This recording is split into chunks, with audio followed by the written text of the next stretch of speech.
ஓரிரு வாரங்களில் புதிய ரேஷன் அட்டைகள் விநியோகம் நடைபெறும். மனசாட்சியுள்ள மக்களாட்சி நடைபெற்று வருகிறது. ஆட்சி கவிழ்ந்துவிடும் என கூறுபவர்களுக்கு மக்களே பதில் சொல்வார்கள். முதலமைச்சரின் செயல்பாடுகளை முடக்க வேண்டும் என்பதற்காக புனையப்பட்ட குற்றச்சாட்டுகளை முன்வைக்கிறார்கள். உணவு மற்றும் உணவு வழங்கல் துறை அமைச்சர் வெங்கட்ரமணன் பேட்டி. சென்னை மயிலாப்பூர் சட்டமன்ற தொகுதி தேனாம்பேட்டை மண்டலத்திற்கு உட்பட்ட 126வது வார்டுக்கு உட்பட்ட பகுதியில் மாமன்ற உறுப்பினர் அமிர்தவர்ஷினி நிதி ஒதுக்கீட்டின் கீழ் கட்டப்பட்டுள்ள புதிய உடற்பயிற்சி கூடத்தை உணவு மற்றும் உணவு வழங்கல் துறை அமைச்சர் வெங்கட்ரமணன் திறந்து வைத்தார். பின்னர் செய்தியாளர்களிடம் பேசிய அவர், மயிலாப்பூர் ஏரியாவில் பல இடங்களில் போய் பார்த்துட்ருப்போம். ஸ்கூல், காலேஜஸ் இங்கே எல்லா ஏரியாவும் போகும்போது நிறையா மக்களை சந்திப்போம், நிறைய பேர் பார்த்துட்ருப்போம். ஒவ்வொரு ஆக்டிவிட்டியும் பண்ணணும்னு தோணும். அதில் சின்ன சின்ன விஷயங்களாக ஒரு குழந்தைகளுக்கும் சின்ன சின்ன விஷயங்களை ஒவ்வொரு சொசைட்டியில் பண்ணிகிட்டு இருக்கும்போது தான் திடீர்னு ஒரு தமிழ்தோஷமான பேசினாங்க நம்ம கவுன்சிலர் இந்த ஏரியாவுக்கு. அவங்கள்ட்ட டிஸ்கஸ் பண்ணும்போது பேசும்போது சில விஷயம் தோணுச்சு. முதலமைச்சர் சொல்லியிருந்த மாதிரி பெண்களுக்கான திட்டங்களையும் குழந்தைகளுக்கான திட்டங்களையும் ஸ்டூடெண்ட்ஸ்க்கு திட்டங்களையும் அறிமுகப்படுத்தணும்னு சொல்லியிருந்தார். அதை போல் நிறையா நாங்கள் டிஸ்கஸ் பண்ணும்போது பேசும்போதெல்லாம் இந்த பகுதியில் இந்த பர்டிகுலர் வார்டில் ஏதாவது ஆக்டிவிட்டி பண்ணணுன்னு சின்ன ஒரு திங்கிங் இருந்தது. அந்த நேரத்தில் இங்கே ஏதாவது பண்ணும்போது இந்த பெண்களுக்கு உண்டான உடற்பயிற்சி கூடம் ஜிம் ஒன்று உருவாக்கலாம்.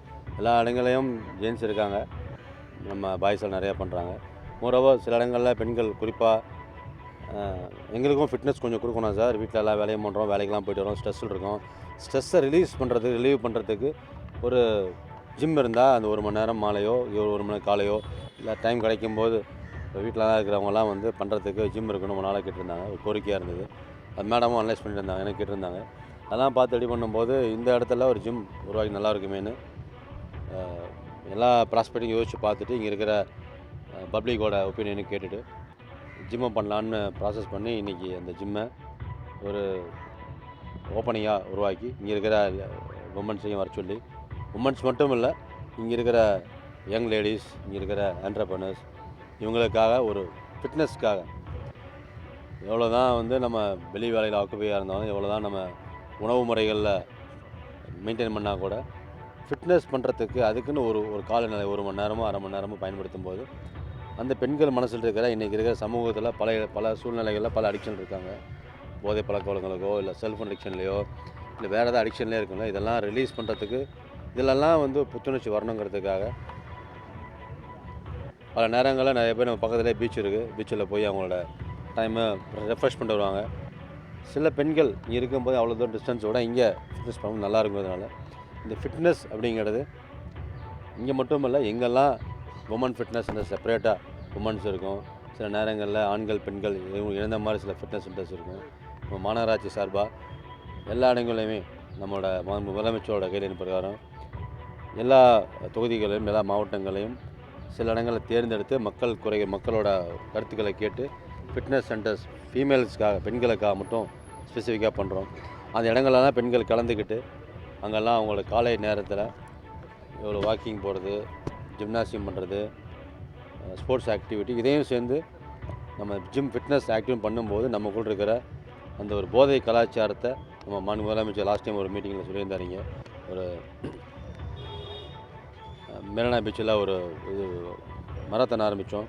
இந்த மராத்தானோட கொள்கை என்னென்னா, அதோட கான்செப்டே என்னென்னா, எவ்வளோ ஸ்போர்ட்ஸ் ஆக்டிவிட்டியில் மட்டும் இல்லாமல் ஃபிட்னஸ் ஆக்டிவிட்டியில் கவனம் செலுத்துகிறோமோ அந்த அளவுக்கு இன்றைக்கி இருக்கிற சொசைட்டியில் இருக்கிற இந்த ஒரு போதை பழக்க வழக்கங்கள், போதை கலாச்சாரம் மறையுங்கிறதுனால அதையும் ஒரு முன்னெடுப்பாக இந்த பகுதியில் இந்த பர்டிகுலர் வட்டத்தில் வார்டில் இந்த மாதிரி ஜிம் ஓப்பன் பண்ணி வச்சுருக்கோம். இந்த ஜிம்முனால் பல பெண்களுக்கு உண்டான ஃபிட்னஸ் சென்டர்ஸையும் மனசில் இருக்கிற மனநல குறைபாடுகளையும் ஒரு ஃப்ரெஷ்மெண்ட் வரும்போது போதையில்லா வாழ்க்கை உருவாக்குறது ஒரு ஆரம்ப சூழ்நிலையாக இருக்கும். அதுக்காக வந்துடும். தேங்க்யூ. இன்னொரு 2-3 வாரத்தில் ஆரம்பிச்சிடும். அது பிரிண்ட் ரெடியாக இருக்குது. 2-3 வீக்ஸில் ஆரம்பிச்சிடும்.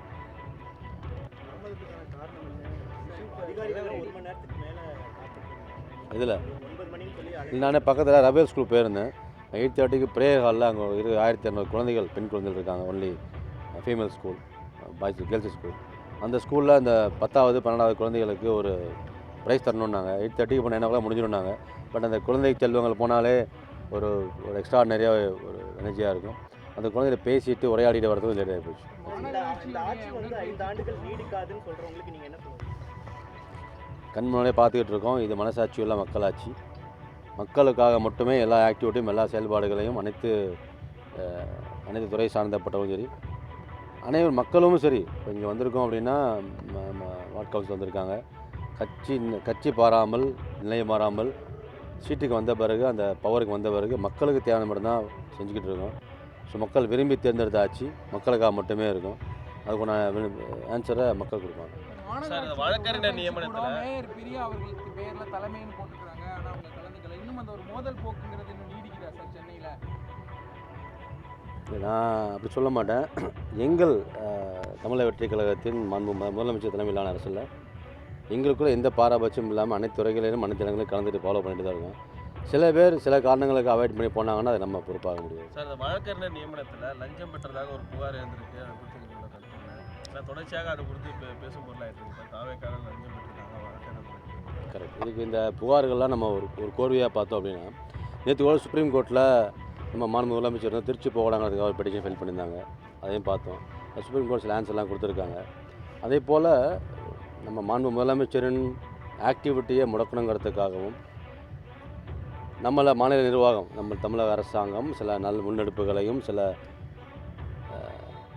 நம்ம முதலமைச்சர் நம்ம சட்டமன்றம் சொல்லியிருந்த மாதிரி சில விஷயங்களை முன்னெடுப்பாக மக்களுக்கான ஆட்சியும் மக்களுக்கு தேவையான சேவைகளும் செய்யும்போது அதை பொறுக்க முடியாத சில பேர் இந்த மாதிரி ஏதோ ஒரு காரணம், எந்த ஆக்டிவிட்டிலையுமே ஒரு சில நேரங்களில் வழக்கறிஞர் அப்பாயின்மெண்ட் பண்ணோம், காசு வேண்டிய பண்ணாங்கன்னு சொல்லுவாங்க.